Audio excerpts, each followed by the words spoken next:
अभी सब्सक्राइब करें हमारे YouTube चैनल ईश्वर टीवी को और देखिए वीडियोस सबसे पहले।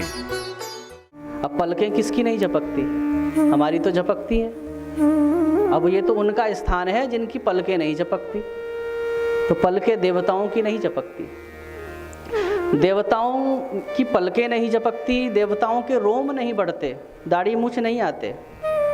इसलिए कुछ कैलेंडर ऐसे आते हैं जहाँ पर देवताओं को दाढ़ी मूछ में दिखाया जाता है, उन कैलेंडर को कभी घर में नहीं लेकर आना चाहिए। शास्त्र विरुद्ध होने के कारण घर में अनिष्ट होता है। जैसे कि शंकर जी को कई पोस्टर में दाढ़ी वाला दिखाया जाता है, कई लोग वो दाढ़ी वाला दिखाकर सुल्फा लगा रहे हैं भगवान शंकर। देवताओं का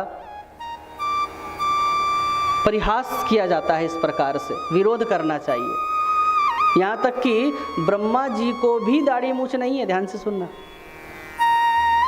अब दाढ़ी में तो ब्रह्मा जी को सिर्फ इसलिए दिखाते हैं क्योंकि ब्रह्मा जी जो हैं बुद्धि के देवता कहे गए हैं, विधि निषेध के देवता कहे गए हैं। विधि निषेध का मतलब क्या करना चाहिए, क्या नहीं करना चाहिए, क्या करना चाहिए, क्या नहीं करना चाहिए, ऐसा निर्धारण कौन करते हैं? ब्रह्मा जी करते हैं। उनके हाथ में वेद है, तो वेद ही में तो सारा निर्धारण है।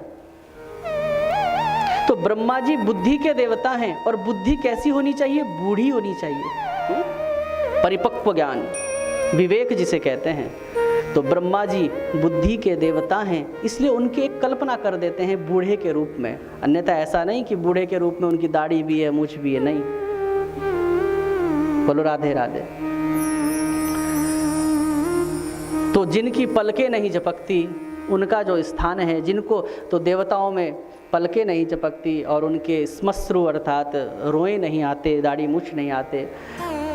और एक चीज़ और है, देवताओं को पसीना भी नहीं आता।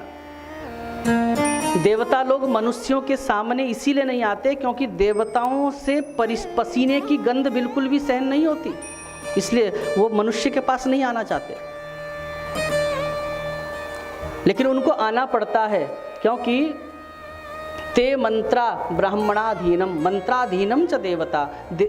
जो देवता हैं वो मंत्र के अधीन हैं। किसके अधीन है? मंत्र के अधीन है। और मंत्र किसके अधीन है? ब्राह्मण क्यों पूजनीय है? देवता जो हमारे पास आना नहीं चाहते, भाई वो इंद्र का वैभव, ऐश्वर्य का भोग करने वाला, वहाँ पर अप्सराओं का नृत्य देखने वाला, चमचमाहट के बीच में रहने वाले वो इंद्र आदि देवता, ये हमारी 2.5x2 की चौकी में क्यों आना स्वीकार करेंगे 7 दिन तक? लेकिन फिर भी आए, बैठे हैं, सबका आह्वान किया गया है यहाँ पर, क्योंकि वो अधीन है, वो विवश हैं। मंत्राधीनम च देवता, देवता मंत्र के अधीन हैं। और वो मंत्र किसके अधीन है? ब्राह्मणों के अधीन है। इसीलिए ब्राह्मणों को पूजनीय माना है। तो मंत्रों के द्वारा जब आह्वान किया जाता है तो तत्संबंधित, उस मंत्र संबंधित देवता हमारे सन्मुख आकर विराजमान हो जाते हैं और अपना स्थान ग्रहण करते हैं। अन्यथा देवता मनुष्यों के पास आना नहीं चाहते, तो पसीने की दुर्गंध उनसे सहन नहीं होती।